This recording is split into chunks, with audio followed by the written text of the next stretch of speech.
My name is Rachel Miles. I'm 32 years old. I live in Seattle.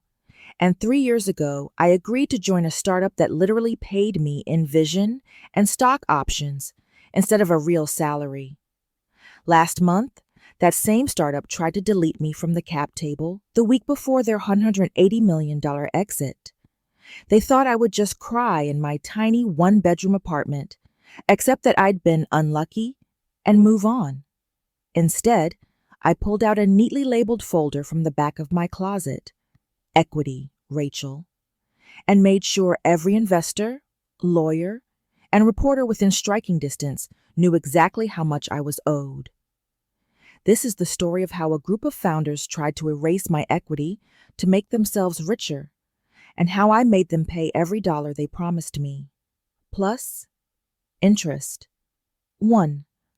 The family pitch. The first time I walked into Nimbus Lane, it didn't even have a sign on the door. It was a converted warehouse in Sodo. Industrial concrete floors, half-built standing desks from IKEA, and a whiteboard wall covered in boxes and arrows and buzzwords like frictionless logistics, AI-powered recommendations, disrupt legacy freight. There were 3 founders, Evan, the visionary CEO, Patagonia Vest, Allbirds, perfect founder jawline, Mia, the product genius, messy bun, black jeans, quoting Steve Jobs every 5 minutes. Jonah, the CTO, always in a hoodie, eyes glued to his laptop like his soul was somewhere inside the code base. I was there because my friend Lena, their first operations hire, had texted, "You'd be perfect. Early stage equity. They can't pay much salary yet, but upside is huge. Think get in early, get rich later." I was a product manager at a mid-sized SaaS company, making okay money, but bored out of my mind. Burned out, bored. I spend my life arguing about button colors, bored. So when Evan walked me through the pitch deck at a mismatched conference table, I listened harder than I should have. "We're pre-Series A," he said, gesturing at a slide that had way too many gradients. "We need someone who can own product and user experience end to end, not just managing engineers, but talking to customers, mapping flows, building the roadmap, founder-level responsibility." "Okay," I said slowly. "What's the comp structure?" He didn't flinch. "We can offer $60,000 base for the first year, well below market, I know. But we make up for that with equity. 1% of the company in stock options, 4-year vest, 1-year cliff, standard ISO. You'd essentially be our 4th founder. We can bump your cash closer to market when we raise our Series A." My stomach flipped. 1%. At my current job, I was a line on a spreadsheet. Here, I'd be one of the first 10 employees. 1% of something that could be huge felt better than 100% of my current dissatisfaction. "Is it actually documented?" I asked. "Like formal options, not just a handshake?" "For sure," he said. "We're a Delaware C Corp. We've got a formal option pool. Our lawyer at Klein & Marshall has all the board approvals set up. You'd get a full grant letter, vesting schedule, the works. We can walk through the cap table together once you sign."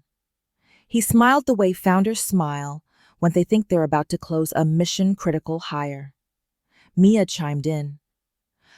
"We're looking for someone who believes in the mission enough to take equity upside instead of bloated big tech salary. We're a family here." I should have walked out the second she said family. Instead, I said, "Send me the offer." 2. Taking the equity gamble. The offer letter hit my Gmail that night. Subject line, Nimbus Lane. Product lead offer. Confidential. I read every line like the paranoid overachiever I am. Title, Senior Product Lead. Base salary, $60,000. Benefits, health, dental, 401k, with laughable matching, 15 days PTO, unlimited with manager approval.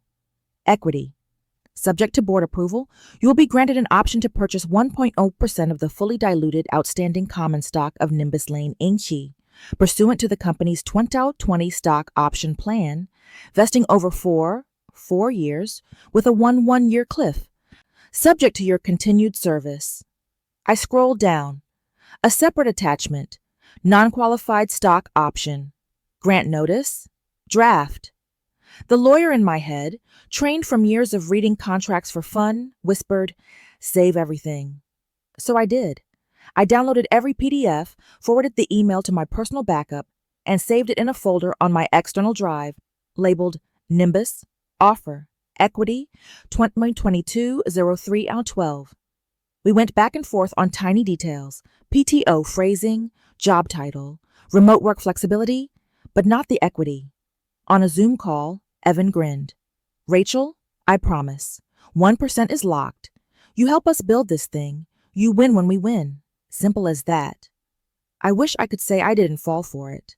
But within a week, I turned in my notice at my comfy job, signed the offer in DocuSign, and posted a vague LinkedIn update about leaving corporate for an exciting new chapter in logistics tech.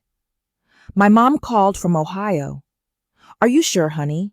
60,000 in Seattle is tight." "It's just for a year," I said, "and the equity could be life-changing."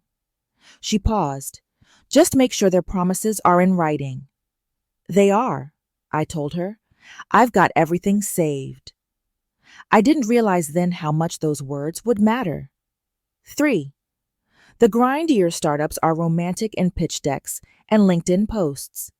In real life, they're mostly Slack notifications at 11:47 p.m. My first week at Nimbus, Mia parked me at a wobbly standing desk with a cheap laptop stand and said, "Okay, you're in charge of the onboarding flow, the pricing page, and also can you jump in on customer interviews for the rest of the month?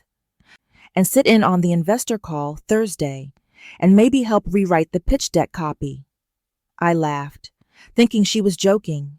She wasn't. The company was tiny. Me, the 3 founders, Lena in ops, 2 engineers, and an intern who never stopped wearing headphones.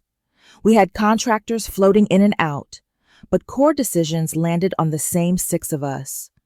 I worked 60-70 hours a week easily. Days spent in Figma designing dashboards truck drivers would actually want to use. Evenings on Zoom with freight brokers in Ohio and Texas, asking them why they hated their current software.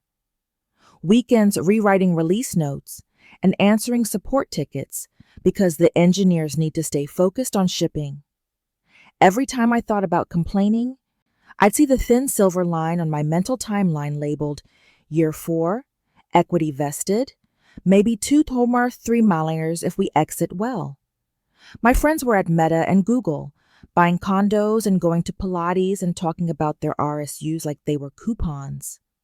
I was living with a roommate, eating Trader Joe's frozen meals, refreshing our striped dashboard, and Mixpanel metrics like they were horoscopes. Still, there were signs we were onto something. We landed a $12 million Series A 1 year after I joined. I remember the day Evan came into the office with blue bottle coffees for everyone, yelling, "Term sheet signed. We're officially valued at $80 million post-money." He pulled up the carded dashboard on the conference room TV, showing the cap table. I watched the rows carefully. Founders, Amirach 70% combined. Investors, 18%. Option pool, 12%. Under option holders, there it was. Miles, Rachel, 1.00%. Granted not fully vested, 4-year vesting, 1-year cliff hit. I took a photo of the screen on my phone. Then I went home, a little buzzed from champagne, and dragged that photo into the same folder that held my offer letter. Nimbus, cap table, 2023 0407, screenshot.png. It felt paranoid. It also felt correct. 4. The Culture Shift Series. A money changed everything. We moved from the warehouse to a real office in Pioneer Square with exposed brick walls and kombucha on tap. We bought Herman Miller chairs. There were company-branded hoodies and off-sites in Leavenworth, and a monthly all-hands with slides about OKRs. What didn't change was my salary. We had a brief review where Evan said, "We'll bump you to $80,000 for now. Cash burn is tight, but remember, your upside is in equity. You're still at 1%. That's founder level. Founder level responsibilities, assistant level salary." I swallowed my frustration because our metrics were finally trending up. We landed 3 enterprise contracts. Our monthly recurring revenue started to look like a real graph instead of a flat line. Investors began popping into the office more. I noticed something. When they wanted to understand the product, they talked to me. Not Evan, not Mia, me. "Rachel, walk me through the driver app again." "Rachel, what's retention like for mid-sized fleets?" "Rachel, if we enter the Midwest market, what changes?" Every time, I answered calmly, professionally. Inside, another line was being scratched into the ledger. I am not replaceable. Nights, I went home exhausted, curled up on my couch with ramen and my aging MacBook, and opened my personal spreadsheet. What 1% could be. Nimbus estimates. Value at Series A, 80 million. 1% on $800,000 on paper. Hypothetical series, beat 200 million. 1% name 2 million. Hypothetical exit at 500 million. 1%. 5 million. Hypothetical crazy exit at 1B.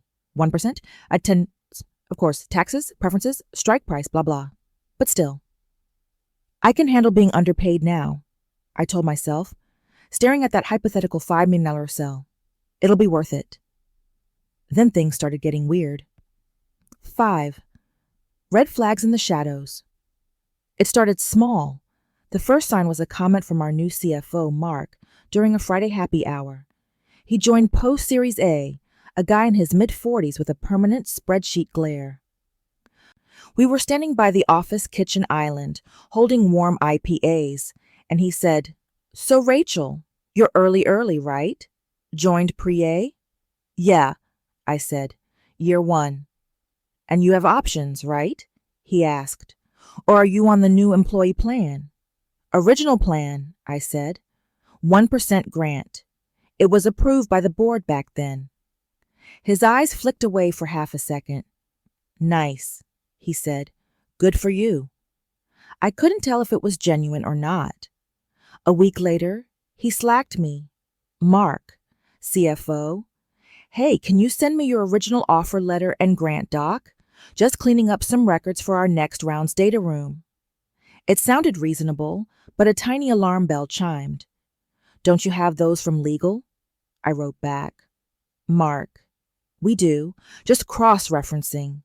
Always better to have multiple copies. No rush." I attached the PDFs, but before I hit send, I uploaded them again to my external drive and emailed them to a personal Gmail account I rarely used.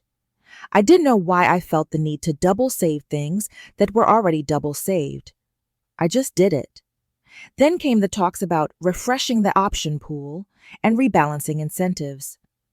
At a leadership meeting, Mark put up a slide titled "Optimizing Equity for Long-Term Success."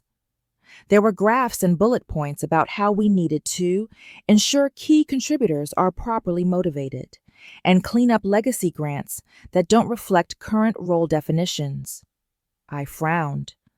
"What does clean up legacy grants mean?" I asked. He smiled in that tight budget way CFOs have.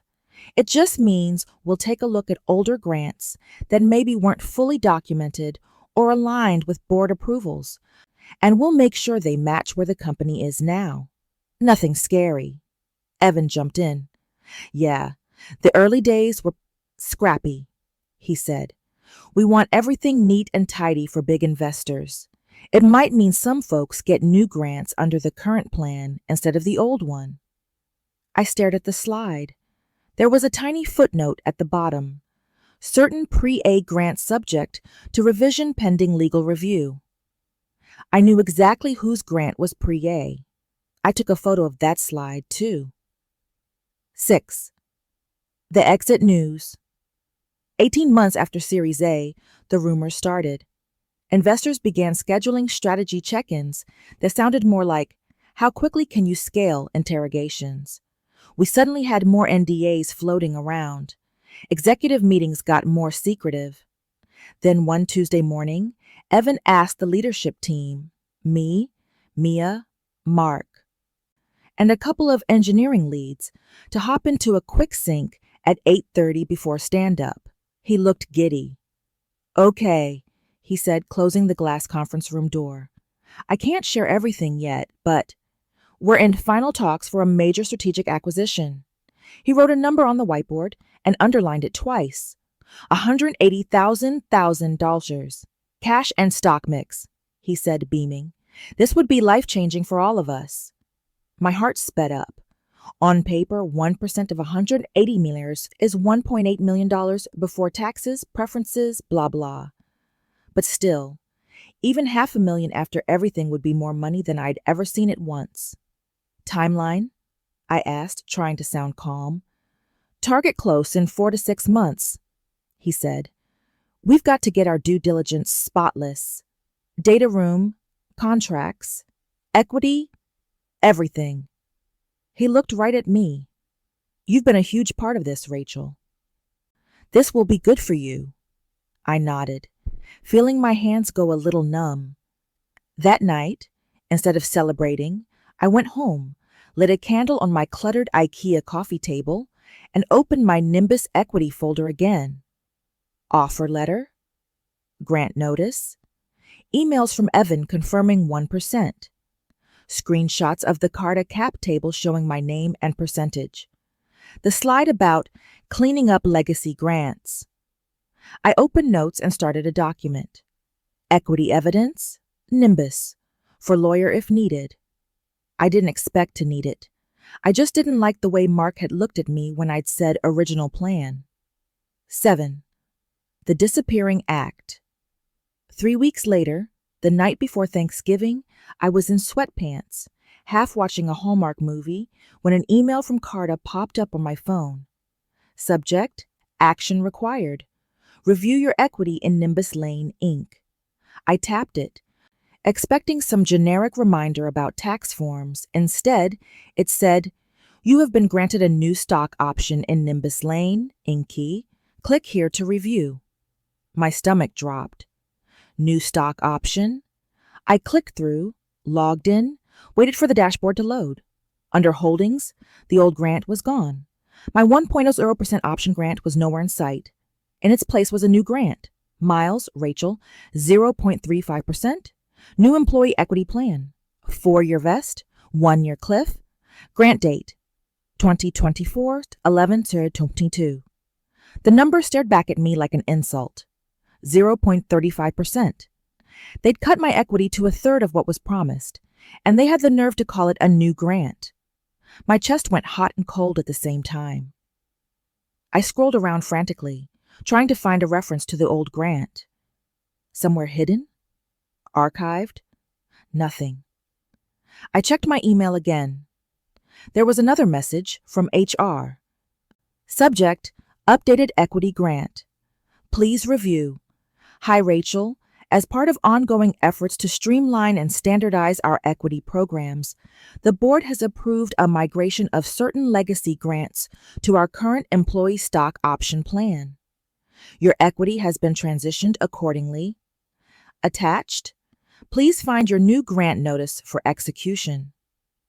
Best, Allison, People Ops. Attached was a PDF. I opened it with shaking hands. You are hereby granted an option to purchase 0.35% of the fully diluted outstanding common stock. At the bottom was a signature line and a line that made my jaw clench. This grant supersedes any prior informal or unapproved equity discussions and represents the full extent of your equity in Nimbus Lane, Inc.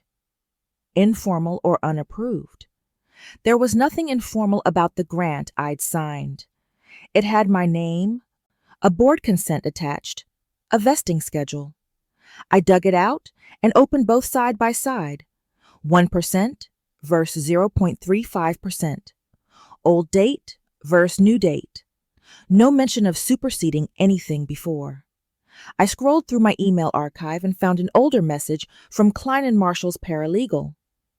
Attached, please find the fully executed stock option, grant notice, stock option agreement, and 2020 equity incentive plan, approved by the Board of Directors on 2022-0402 for Nimbus Lane, Inc. Congratulations.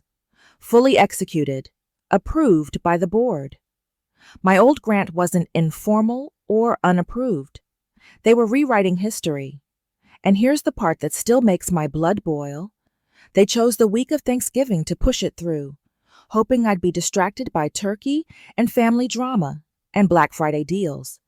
Instead, I poured myself a glass of cheap red wine, closed the HR email, and started taking screenshots of everything.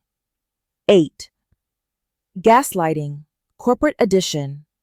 The next Monday, I walked into the office with my laptop already open to a document titled, Things I Will Not Be Gaslit About. At 10:01 a.m., I slacked Evan, Mia, and Mark. Hey, can we sync at 11 RE? The equity grant changes? I have concerns. Within seconds, Mark replied, Sure, 11 her in the small conf room. He didn't add an emoji. That told me more than any emoji could. At 11 SOR, I walked in and found them already there. Evan looked anxious. Mia looked tense. Mark looked like a man who thought he was about to win an argument with math. I sat down, opened my laptop, and hit record in QuickTime, audio only, mic set to MacBook Pro microphone. I didn't announce it. In Washington State, that's legally dicey, so I told myself this was just for my own notes. Either way, I wanted a record of what was about to happen. So, I began. I got an email from Carta about a new grant. It replaces my 1% grant with 0.35%. I need to understand exactly what's happening here. Mark cleared his throat. This is just part of our equity standardization process, he said. Some early grants were not fully aligned with the board's long-term equity strategy. Our lawyers recommended we harmonize them under the current plan. You're still getting a very generous grant for your level. I stared at him. My level? I repeated. I'm your de facto head of product. I built half the workflows the acquirer is paying for. My original grant was 1%. Approved by the board. I have the signed documents. He gave that same tight smile. There were some issues with the initial approvals, he said. The grant was never correctly reflected on the official cap table. Our counsel has advised that the earliest grants were more aspirational. We're cleaning them up. I turned to Evan. Is that true?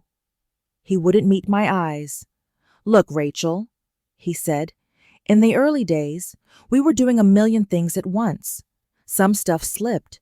We're trying to make things fair across the team. Some folks are getting bumped up. Some are getting adjusted. Everyone's making a sacrifice for the exit to happen. A sacrifice? I repeated, my voice steady. I already sacrificed a real salary for 2 years. I worked nights and weekends for half what I'm worth on the open market. That sacrifice was supposed to be compensated in equity. Equity you're now editing. Mia spoke up finally. Nobody wants to screw you over, she said, visibly uncomfortable. But we had to resize the option pool. If the exit goes through, 0.35% is still a lot of money. We're all taking a bit of a haircut. That's just the reality. How big is your haircut? I asked quietly. Silence. I'm not asking for numbers, I said. Just a yes or no. Were any of the founders' equity stakes reduced as part of this standardization process? Mark shifted in his chair. That's confidential, he said. So that's a no, I said. Got it. I clicked to a slide I'd prepared. Yes, I made a slide for my own defense. It showed a timeline. 2022 R3 R12, offer letter specifying 1% options. 2022-0402, board approval of the 2020 equity incentive plan and my grant. 2023-0407, Carter cap table showing my 1% grant as active.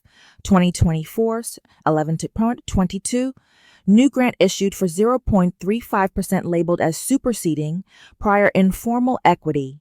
At every step, I said, my original grant was treated as formal and approved. Only now, right before a potentially life-changing liquidity event, do we suddenly decide it was informal or unapproved? Mark shrugged. Our counsel has been very clear, he said. If you don't sign the new grant, your equity position will be unclear in the transaction. The acquirer needs a clean cap table. They will not proceed with unresolved old grants. We're giving you a path to still participate. It's generous, frankly. I felt my pulse in my ears, but I kept my voice flat. I'm not signing anything today, I said. I'll be reviewing this with my own attorney. Evan's head snapped up. Is that really necessary? He asked. Rachel, come on. This is us. You know us. We're not trying to hurt you. Don't bring lawyers into this and make it adversarial. Something in me hardened.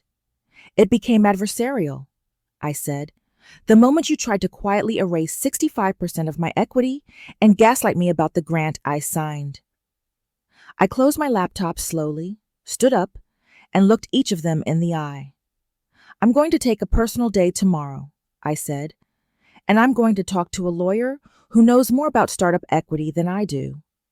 Until then, do not modify any records related to my grant. If I see further changes to my cap table entry, we're going to have a much bigger problem. I walked out before they could answer. In the bathroom, I locked myself in a stall and just breathed. I didn't cry. I didn't scream. I just stared at the graffiti that some contractor had left on the back of the stall door years before. Get everything in writing. J. I almost laughed. Too late for that warning, but not too late to use what I already had. 9. Lawyered up. I'd met Elena Ortiz at a Women in Tech panel 2 years earlier. She was a startup attorney in San Francisco who specialized in representing employees in equity disputes with their companies. Her talk had been titled, So You Think You Own 1%? How to Make Sure You Actually Get Paid. At the time, I'd taken notes on my phone like a nerd. I dug through my old notes that night and found the line, if the number they use to recruit you mysteriously shrinks right before an exit, do not sign anything. Call a lawyer. So I did. I sent her a simple email. Hi, Elena. I attended your panel in Seattle 2 years ago. I'm an early employee at a logistics startup. I was promised and granted 1% equity, board approved, documented. We're now in acquisition talks, and the company just issued me a new grant for 0.35%, stating that it supersedes my original grant and calling the old one informal. I have all the signed docs and screenshots of the cap table from multiple dates. I need to know my options. Rachel. She replied in under an hour. This is exactly the kind of situation I handle. Can you hop on a call tomorrow morning? Bring all documents you have. I took a personal day, made coffee strong enough to prop up a dead body, and spread my evidence across my small dining table like I was constructing a crime board. Printed copies of my offer letter and grant. Emails from the company's law firm. Screenshots of the cap table from different dates. The new superseding grant. The HR email. A fresh printout of my timeline. At 10 a.m., I logged into Zoom. Elena was in a home office with law books and a plant behind her. She didn't bother with small talk. Walk me through it, she said. I did. I talked for 30 minutes straight while she took notes. When I finished, she sat back. Okay, she said. I'm going to say this very clearly. This is not normal cleanup. This is not a paperwork issue. This is an attempted equity grab. The knot in my stomach loosened just a little. Legally, she continued, You have a valid, fully executed option grant. It was approved by the board. It was reflected on the official cap table. The company has built its valuation, at least partly, on your contributions. You've relied on their promises. They are now trying to retroactively reclassify that grant as informal, right before an acquisition. That looks awful in front of an acquirer, and worse in front of a judge. So what do? I asked. You do not sign the new grant, she said firmly. You send them a letter, from me, formally disputing any modification of your equity without your consent. You demand that your original grant be honored, and we loop in the one group they're most afraid of. Who's that? I asked. The acquirer's lawyers, she said. She smiled slightly. Acquiring companies hate unknown liabilities. A live dispute with a key employee over equity and potential securities fraud? That's the kind of thing that can delay or even tank a deal. Your founders know this. That's why they tried to sweep this under the rug. My heart thudded. Wouldn't involving the acquirer just nuke everything? I asked. She shook her head. Not necessarily. We don't start there. We start with a demand letter to the company's CEO and board, outlining the facts and the legal exposure they're courting if they refuse to honor your grant. We make it clear that if they try to close the deal while pretending your original grant doesn't exist, we'll inform the acquirer and, if necessary, regulators. That's uncomfortable, to put it mildly. What about investors? I asked. We have some decent-sized VCs on the cap table. Investors care about reputational risk, she said. If your story ever gets out, employee lured with equity, worked for below-market wages, then cut out of the deal, that's awful PR. Some investors would rather pressure the founders to do the right thing than watch their brand dragged through a Medium Post and a TechCrunch story. I thought about all the nights I'd stayed late, editing pitch decks those investors had loved. Will they take me seriously? I asked. She smiled. They will when we send them Exhibit A through Exhibit L. She held up a pen. You kept everything. That's your leverage. Let's use it. 10. The demand letter and the board. The demand letter was a thing of cold, precise beauty. Elena sent me a draft that afternoon. It was 6 pages long, footnoted, calm, and lethal.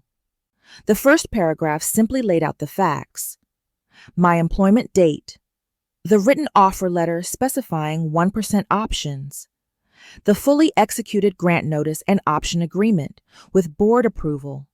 The cap table entries showing my name and percentage. The sudden issuance of a new grant at 0.35%, framed as superseding the original grant and mischaracterizing it as informal. The impending acquisition discussions. Then came the paragraphs that made my eyebrows hit my hairline. She used phrases like breach of contract, promissory estoppel, wage theft, undercompensation relying on equity promises, potential securities fraud and misrepresentation to investors and the acquirer, risk of injunctive relief to halt or delay the proposed transaction until Ms. Miles's equity is properly reflected. She didn't threaten to destroy them. She simply painted a very clear picture.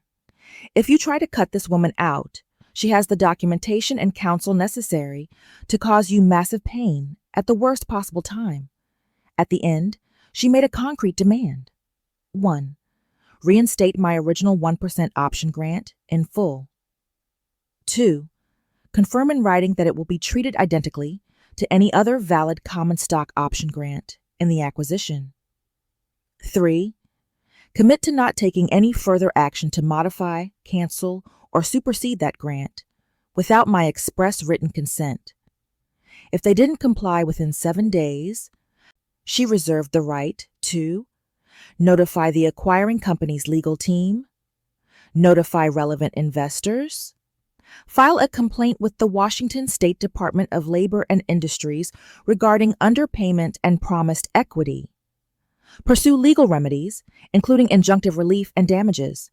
We addressed it to Evan, CEO, all three founders, Mark, CFO, the chair of the board, general counsel at Klein and Marshall. I read it twice, my fingers trembling a little, then said, "Send it." She did. 11. The panic phase. Corporate panic doesn't look like screaming and flipping tables. It looks like calendar invites suddenly appearing on your Google Calendar. Within 12 hours of the letter going out, I had 3. 1. Quick chat? From Evan 2. Follow up our equity. From Mark 3. Board member check-in. From our lead investor? Priya Elena's advice was simple. Do not go into any of those meetings alone. If they insist on talking, you insist on me being on the call. Or, at minimum, you record and send me a summary immediately afterward. No side deals, no verbal promises. Everything in writing. The first to call was Priya, a partner at our lead VC fund. She wasn't on the email list for the demand letter, that came later, but clearly someone had called her. "Hey, Rachel," she said, her voice calm. "Mind if we Zoom for a second?" We joined a call. She was in a sleek office, probably in San Francisco, hair pulled back, wearing a navy blazer that looked more expensive than anything in my closet. "I heard there's some tension around your equity," she said. "I wanted to hear your perspective directly." I repeated the same story I'd told Elena, minus the legal jargon. When I finished, Priya was quiet for a long time. "I'm going to be honest," she said. "If what you're saying is accurate, this is not great, from a governance perspective and from a human one." "It's all documented," I said. "I can send you the grant, the cap table screenshots, the catalogs, the emails, the new grant." "Please do," she said. "Right now." I forwarded everything while we were still on the call. She opened it in real time, scanning quickly. Her jaw tightened. "They tried to recharacterize your original grant as informal," she said. "With this level of documentation?" "Yes." She exhaled slowly. "Rachel, I'm not your lawyer, and obviously I need to talk to the founders and our counsel. But I want you to know this. Our fund does not support cutting early employees out of their equity right before a sale.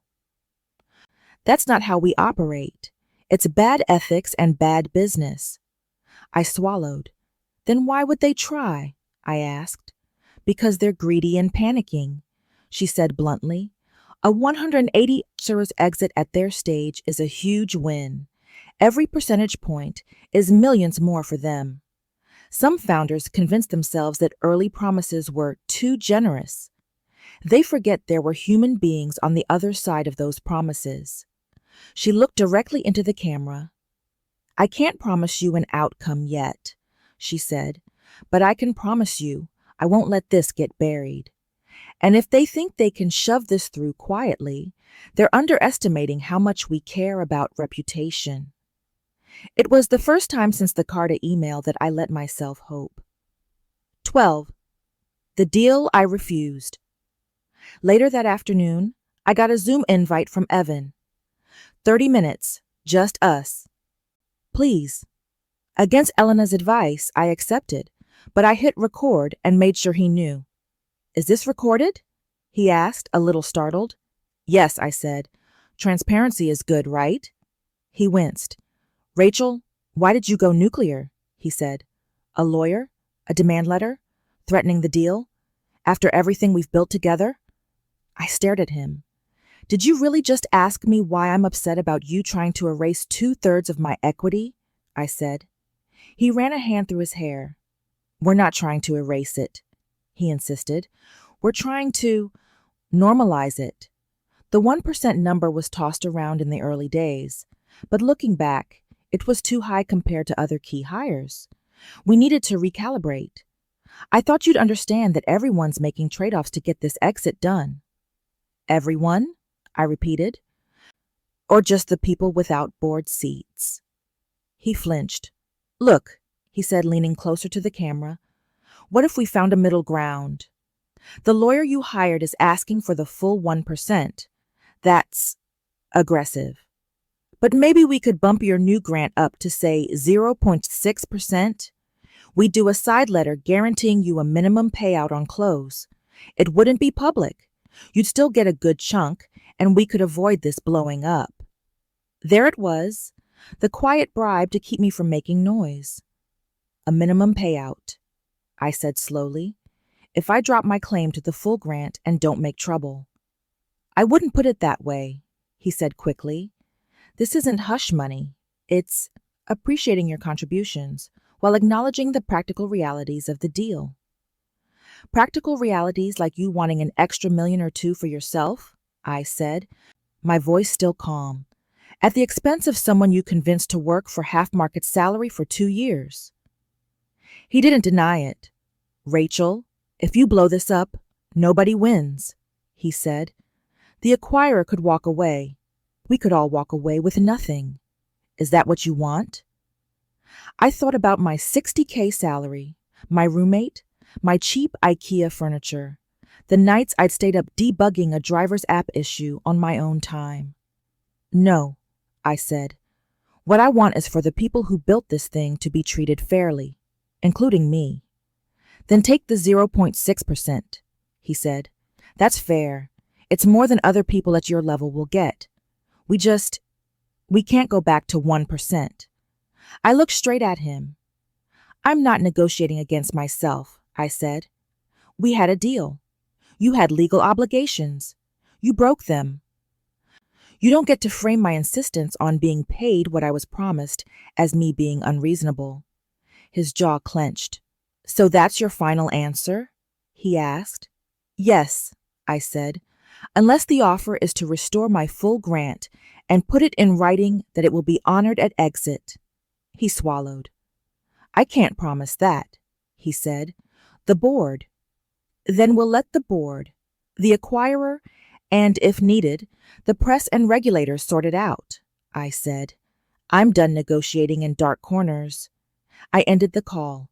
Then I sent Elena the recording, 13. Turning up the heat. Things moved fast after that. Elena looped Priya and another independent board member into a separate email thread, attaching our demand letter and the evidence. She escalated one key point. If Nimbus Lane proceeds toward closing the proposed acquisition while materially misrepresenting Ms. Miles's equity position, my client will have no choice but to seek injunctive relief and notify the acquirer's legal team of the outstanding dispute and potential misstatements. In other words, if you try to muscle this through, we will show up at the closing table and flip it over. Within a week, the acquirer's lawyers had requested clarification on all outstanding equity disputes. Priya told me later that when they saw our demand letter, they almost choked. That kind of thing is their worst nightmare, she told me. They don't want to buy lawsuits.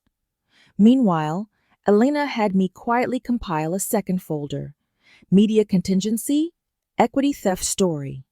It had a sanitized narrative of my time at Nimbus with names redacted, screenshots of the offer, grant, and cap table entries, a spreadsheet of the hours I'd worked at below market wages, links to other news stories about startup employees being cut out of exits.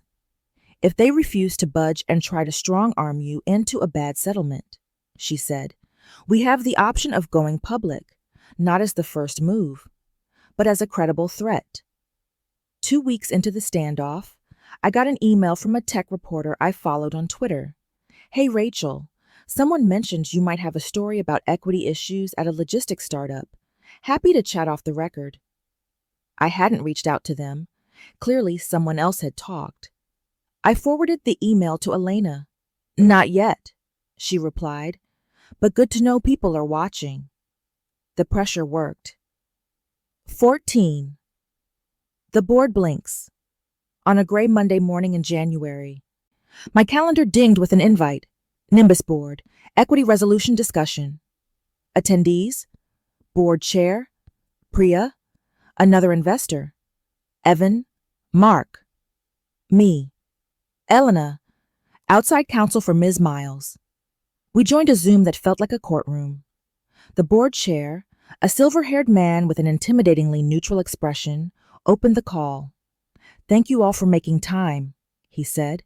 "We're here to resolve the dispute around Ms. Miles's equity in Nimbus Lane so that we can proceed with the strategic transaction without risk of future claims. Counsel, please summarize." Elena did. Calm, concise, lethal. She walked through the timeline, the signed offer, the grant, the board approval, the cap table, the sudden superseding grant right before an exit, the mischaracterization of the original grant as informal. She used one phrase that made Mark visibly sweat: retroactive reclassification of an employee's vested equity interest without clear disclosure to investors or the proposed acquirer. The board chair turned to Mark. "Is this accurate?" he asked. Mark stammered. "There were discrepancies in early records," he said. "We were just trying to align grants with what had been—" The chair cut him off.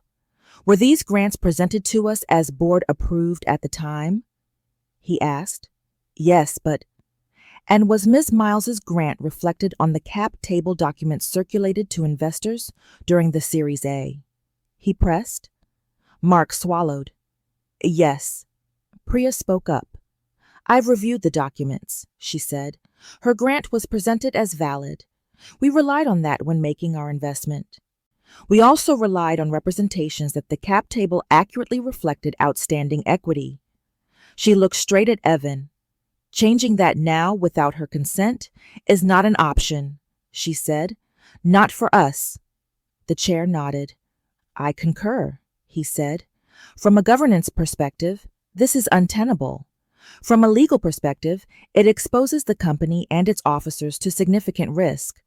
From a moral perspective, it's unacceptable." He turned toward the camera like he was looking at me personally.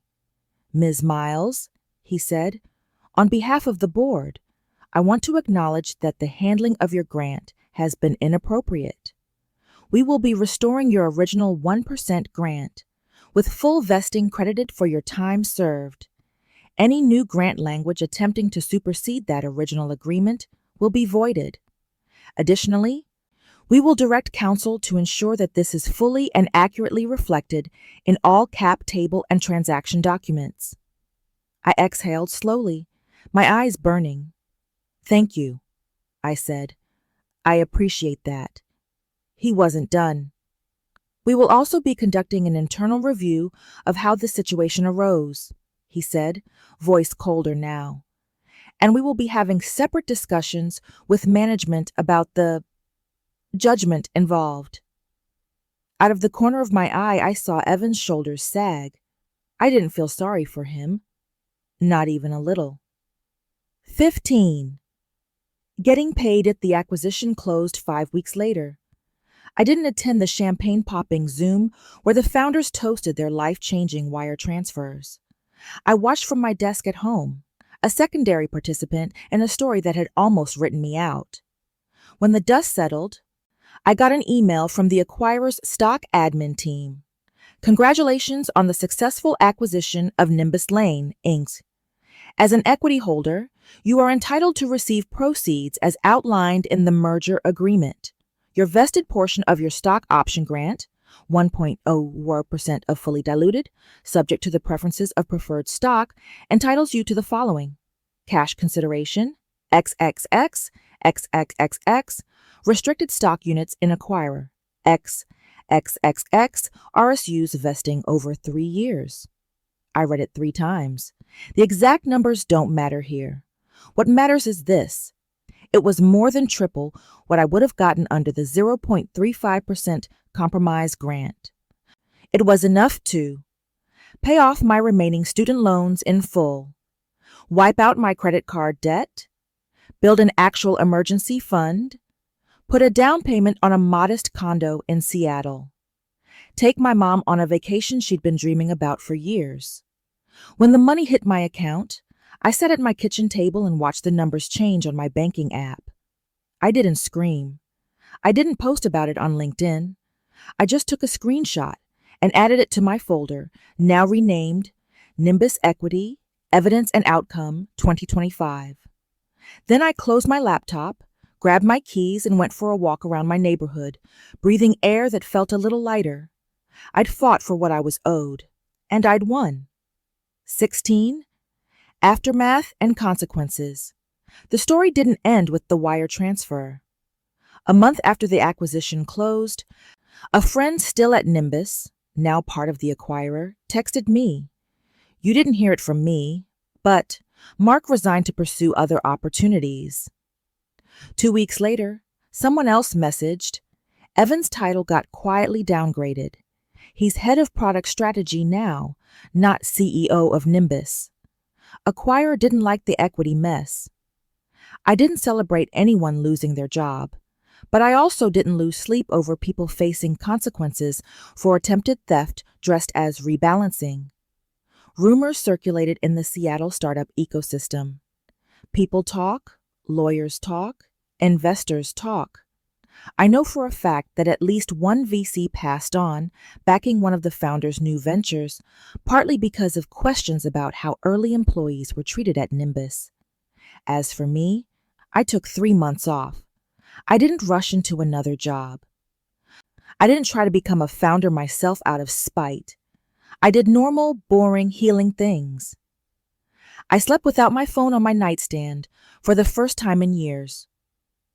I took my mom to Maui and watched her cry when she saw the ocean at sunrise.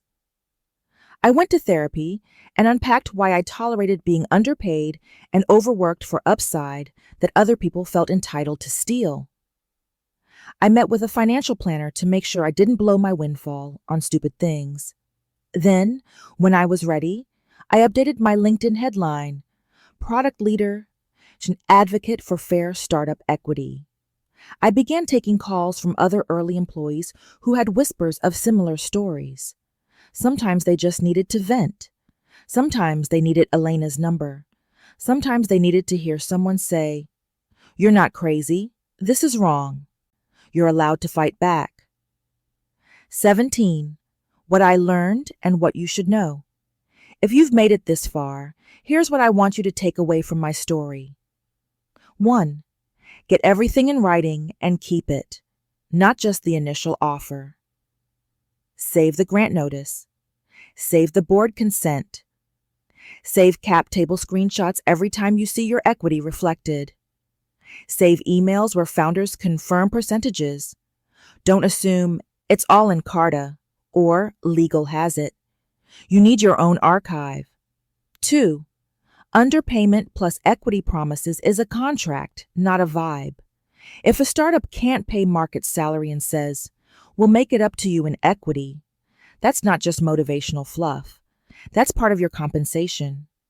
If they then try to erase that equity when it's time to pay out, they're not just being scrappy, they're stealing. 3. Founders are not your parents, and startups are not your family.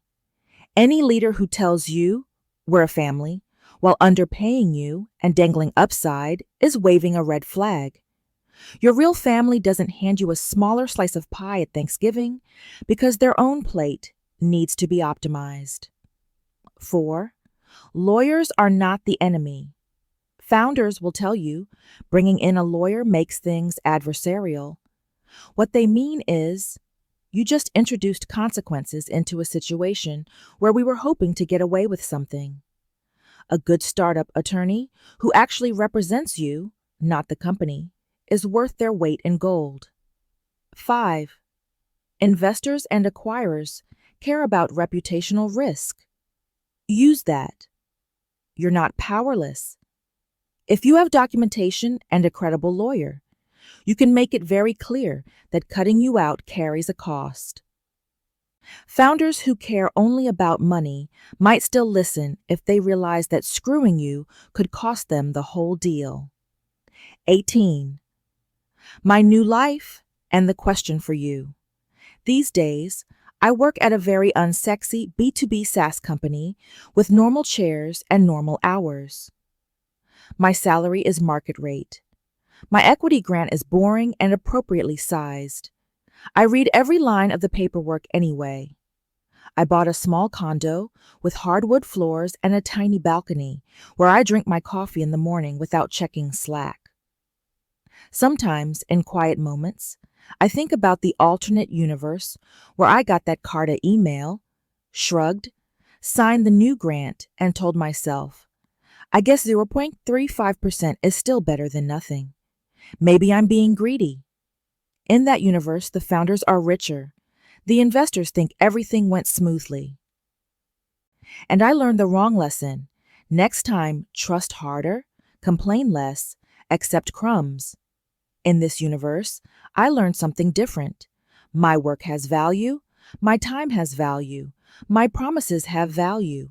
And if someone tries to erase that value, I'm allowed to fight back. So if you're watching this because you're underpaid, overworked, and holding a promise of equity like a lottery ticket someone else printed, I want to ask you, if the company that can't afford to pay you now suddenly tried to shrink or erase your equity the week before a big payday, would you sign and stay quiet? Or would you be willing to pull your receipts and make them pay what they owe?